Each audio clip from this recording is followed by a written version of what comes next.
रोजगार के मुद्दे पर अगर हम अपने मैन पावर को वहां पर शामिल करें, उसमें दोनों ने ही मेंशन किया, तो हम मान रहे हैं कि वो बहुत सीरियस इशू है। डिफेंस पर जाहिर तौर पर इस तरह के सेक्टर में और अभी जिस तरह की वॉलेटिलिटी बनी हुई है, इतने सारे फ्लैश पॉइंट्स हैं वॉर के, मुझे लगता है उस पर ज्यादा अनाउंसमेंट नहीं हुआ। लेकिन जो जो सहयोग के आज अनाउंसमेंट्स हुए हैं जनरल मिस्टन, आप उसको कैसे देख रहे हैं? और देखिए, साफ लफ्जों में अंजना मैं ये बोलना चाहूंगा कि भारत को इस विजिट में क्या अचीव हुआ है। अचीव ये हुआ है कि इंटरनेशनल लेवल पे जो वेस्ट की डोमिनेंस थी वो खत्म हो गई है। आज भारत और रूस मिलके न्यू वर्ल्ड ऑर्डर को शेप कर रहे हैं।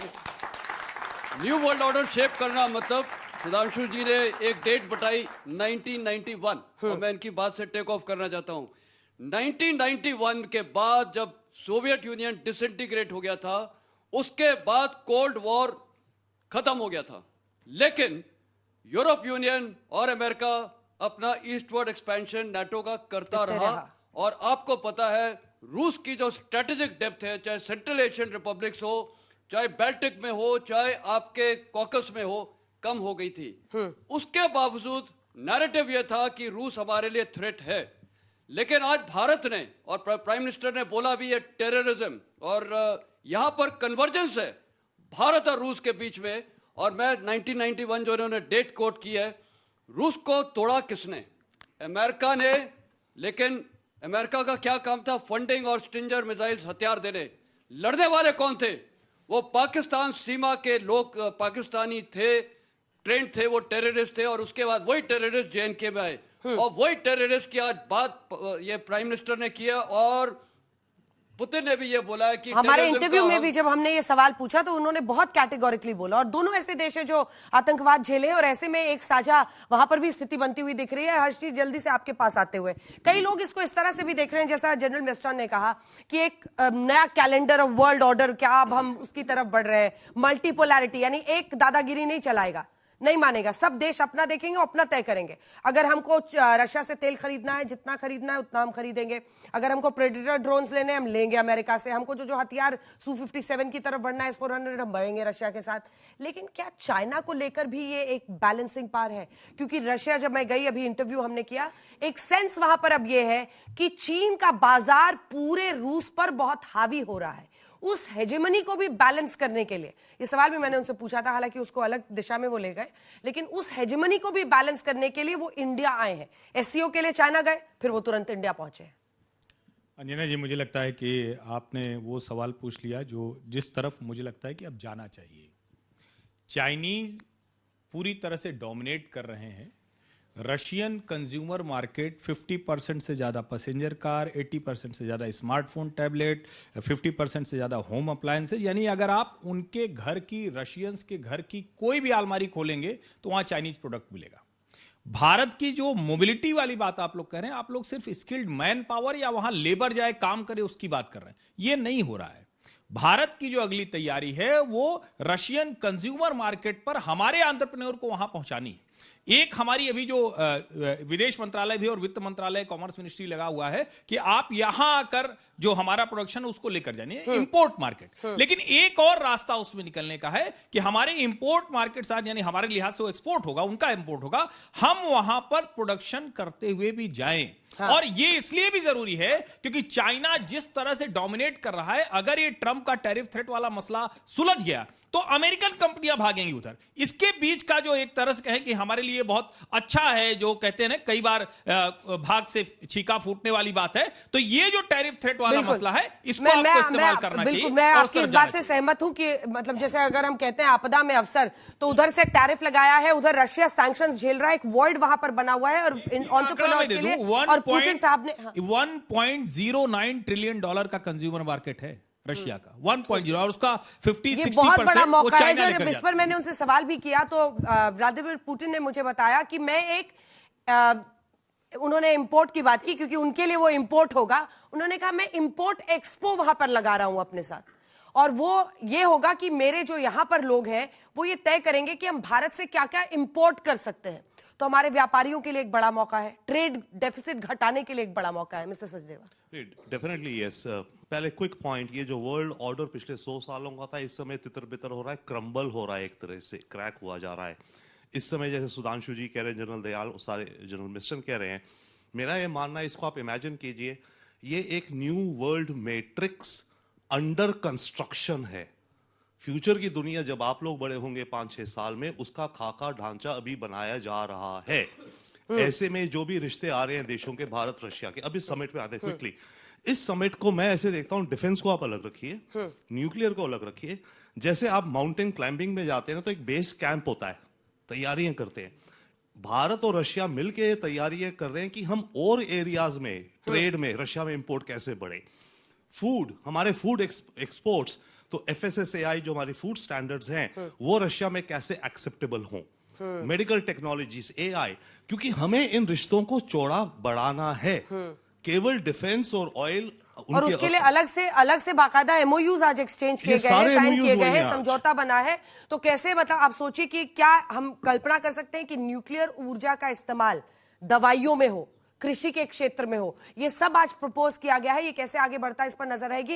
लेकिन ये सुधांशु जी, आपने क्या किया है, बड़ी खबर ये आ रही है कि आप लोगों ने विपक्ष के जो लोकसभा में नेता हैं राहुल गांधी जी, उनको डिनर पर नहीं बुलाया है और शायद इस बात को लेकर नाराजगी है। तो जो 2-3 बड़ी खबरें हैं, क्योंकि आज के इस रात्रि भोज पर पूरे देश की नजर है। आज राष्ट्रपति भवन में एक ग्रैंड गाला डिनर होगा राष्ट्रपति पुतिन के सम्मान में। आपने न्योता नहीं दिया। देखिए, उस पर मैं जवाब देता हूं। जो उन्होंने कहा, एक लाइन पहले इस पे बोल और शशि थरूर को बुला लिया है, उसका भी हम उत्तर देते हैं। देखिए, एक बात जो सभी ने कंसर्न जाहिर किया, तो इसीलिए जो आज हमारे एग्रीमेंट्स हुए उसमें शिप बिल्डिंग का भी हुआ है। अब भारत में शिप बिल्डिंग होगी तो निश्चित रूप से ये जो आपने कहा ना, डिफेंस और एनर्जी के बियॉन्ड जाकर भी, जो विशंबर दयाल जी ने कहा, हम स्किल्ड उसके साथ, और ये हमारे यहाँ बनकर भी वहां जा सकता। अब आते हैं इस राजनीतिक विषय पे। देखिए, अगर राहुल गांधी जी नाराज हैं तो ये कोई इसमें नई बात नहीं है। वो भारत की राजनीति के चिर कुपित और चिर व्यथित नेता हैं। वो सदैव जो है वो व्याकुल रहते हैं, उसमें कोई नई बात नहीं है। जहां तक शशि थरूर जी की बात है, तो ये उन्हीं की पार्टी के नेता है और वो parliamentary standing committee on foreign affairs के चेयरमैन है, यानी विदेश संबंधी संसद की स्थायी समिति के अध्यक्ष हैं, कांग्रेस पार्टी के हैं। आप उनको विदेश भी भेजते रहते हैं भारत का पक्ष बताने के लिए। अब यही बता रहा हूं, कितने विपक्ष के सांसद गए विदेश, सब भारत के पक्ष में बोल के आए। और उस डेलीगेशन के अलावा भी उनमें से कोई सांसद कभी गया हो और भारत के बारे में अनाप शनाप बोल के आया हो तो बताइए, कभी नहीं। इवन राहुल गांधी जी के नेता प्रतिपक्ष से पहले अधीर रंजन चौधरी जी थे, कभी आपने सुना कि उन्होंने जाके बाहर कुछ अंट-शंट बोला हो? अब आइए, उससे पहले अटल जी की सरकार के समय में मनमोहन सिंह जी थे, वो कभी विदेश में जाकर कुछ नहीं बोले। इवन सोनिया गांधी जी ने कभी विदेश में जाकर अटल जी की सरकार के बारे में ये सब नहीं बोला। इनके नरसिम्हा राव जी की सरकार में तो अटल जी 1995 में जाकर सीधे जेनेवा में भारत का पक्ष रख के पाकिस्तान के खिलाफ कश्मीर पे, जिसपे हमारा घनघोर मतभेद था, घर में आके लड़ाई लड़ी, वहां जाकर सरकार का समर्थन करके सरकार को क्रेडिट दिया। और वैसे नेहरू जी, इंदिरा जी, राजीव के जमाने में तो नेता प्रतिपक्ष होता ही नहीं था। अगर हो तो कोई बता दें। उस जमाने में तो इन्होंने दुकानी बंद कर रखी थी पूरी तरीके से।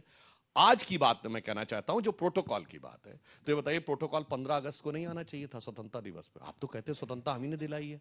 प्रोटोकॉल उस समय नहीं था जब उपराष्ट्रपति के शपथ ग्रहण में आना चाहिए था। जहां तक मुझे ध्यान है, मुख्य न्यायाधीश के शपथ ग्रहण में भी प्रोटोकॉल नहीं था। और कहते हैं कि साहब विदेश जाते हैं और सरकार कह देती है कि मिले नहीं। ये बताइए, विदेश जाते हैं, किसी को बता के जाते हैं, कहां गए?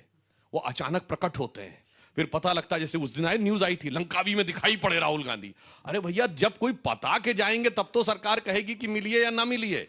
और मैं एक और बात कहना चाहता हूं, हम राहुल गांधी जी का सम्मान करने के कारण उन्हें मिलने से बचा रहे हैं। मतलब? हाँ, बता रहे हैं क्यों। वो बैरक ओबामा साहब से मिले थे 2010 में। द प्रॉमिस लैंड में बैरक ओबामा ने लिखा कि राहुल गांधी से मिलकर ऐसा लगा कि वो उस बच्चे की तरह हैं जो प्रिपेयर्ड कम है मगर टीचर को इंप्रेस करने की पूरी कोशिश कर रहा है और वो कैपेबिलिटी दिखाने की कोशिश कर रहा है जो नहीं। ये the promise land written by Barack Obama, शायद पेज नंबर 24-25 के आसपास जाके पढ़ लीजिएगा। तो हम नहीं चाहते कि अमेरिका का राष्ट्रपति ये सोच चुका है तो अब रूस का राष्ट्रपति भी ऐसा सोचे। अच्छा, और एक और बात है, ये विदेश में जाके ऐसे तमाम लोगों के साथ डैश शेयर कर चुके हैं जो कहते हैं कि पुतिन को कहते हैं वॉर क्रिमिनल होना चाहिए। उन लोगों के साथ उन्होंने डैश शेयर किया है जिन्होंने सीधे क्रिटिसाइज। चलिए, आलोचना करना अलग चीज है। और मैं एक और बात जानना चाहता हूं कि भैया ये मतलब पुतिन जी से मिलकर जानना क्या चाहते थे? मुझे लगता है एक चीज जरूर जानना चाहते होंगे, जिसका उल्लेख अभी जनरल मास्टर ने भी किया, हम सब ने। वो पूछ रहे होंगे भाई साहब ये आपको पता है क्या कि वो सोवियत संघ के 15 टुकड़े कैसे हो गए थे? अगर वो पता चल जाए तो भारत 13 टुकड़े होंगे इंशाल्लाह का ख्वाब यहां भी हम तामील अजय करें। उपाध्याय जी, जल्दी से इसके बाद मैं सवाल लूंगी आप लोगों के। एक सेकंड, सवाल सुन लीजिए। आपको क्या लगता है क्यों इन्होंने राहुल जी को नहीं बुलाया है? पहली बात कि भाई साहब ने बहुत सारी बातें की है और बड़ा मजाकिया लहजे में किया है।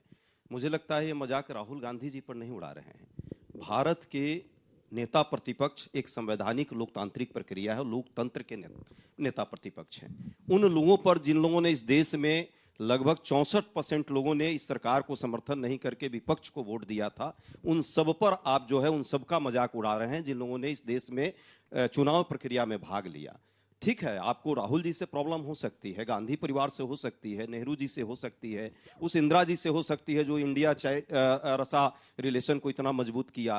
नेहरू जी तो इसके स्तंभ माने जाते हैं। क्रुश्चेव जब आए थे इस देश में, शायद आपको ये बात पता नहीं है, उस समय नेता प्रतिपक्ष इन्होंने कहा कि पहले नहीं होता था। अरे भाई, उसकी एक प्रक्रिया है, 1/10 वोट होना चाहिए। अब आपके पास उस समय सीट ही नहीं होती थी, तो हम क्या करें, ये तो संवैधानिक प्रक्रिया है। नेता प्रतिपक्ष मोरारजी देसाई सरकार। सुनिए, और 4 सीट मात्र जनसंघ की होती थी। वाजपेयी जी देश में उस समय युवा नेता होते थे और उस समय भी उनको बुला करके क्रुश्चेव जब आए थे तो पूछा, 10 सेकंड, सिर्फ 10 सेकंड लंबा है, उन्होंने पूछा क्या कि भाई नेहरू जी ने उनको परिचय कराया कि ये भविष्य के प्रधानमंत्री हमारे हैं, और क्रुश्चेव जो है उन्होंने कहा कि ये भविष्य के प्रधानमंत्री हैं और विपक्ष के हैं, तो यहाँ क्या कर रहे हैं? उनको गुलक में रखा जाना चाहिए। गुलक वहां का जो सत्ता विरोधी लोग होते हैं उनका जेल का वो जगह होता है। हमारे यहाँ तो जो भावी प्रधानमंत्री होता है उसको गुलक में रखते हैं। आप यहाँ लाकर परिचय करा रहे हैं। इतना बड़ा दिल इस लोकतंत्र को बनाने वाले का था, आज देखिए दिल कितना छोटा हो गया है। पर फिर भी मैं कहूंगा, गांधी परिवार को छोटा दिखाने में देश के लोकतंत्र को छोटा मत दिखाइए। व्यक्तिगत आपकी दुश्मनी, व्यक्तिगत उनसे ईर्ष्या, द्वेष, 2-4 आप सवाल ले लेते हैं उसके बाद से। देखिए, व्यक्तिगत स्तर पे कई नेताओं का बड़ा सम्मान होता है। मैं याद दे रहा हूं, डॉक्टर राधाकृष्णन वाइस प्रेसिडेंट थे। जब वो रशिया गए, स्टालिन उनको खुद रिसीव करने आया, तो उनसे कहा गया आप ये क्या कर रहे हैं साहब, तो विदेश मंत्री जाता है और ये तो प्राइम मिनिस्टर छोड़िए प्रेसिडेंट भी नहीं है, ये वाइस प्रेसिडेंट को आप रिसीव करने क्यों जा रहे हैं? तो स्टालिन ने कहा मैं वाइस प्रेसिडेंट को रिसीव नहीं करने जा रहा हूं, डॉक्टर एस राधाकृष्णन जैसे विद्वान व्यक्ति को रिसीव करने जा रहा हूं जिसको मैंने पढ़ा। तो इसलिए मैं कहता हूं, respect is always not demanded, it is also commanded.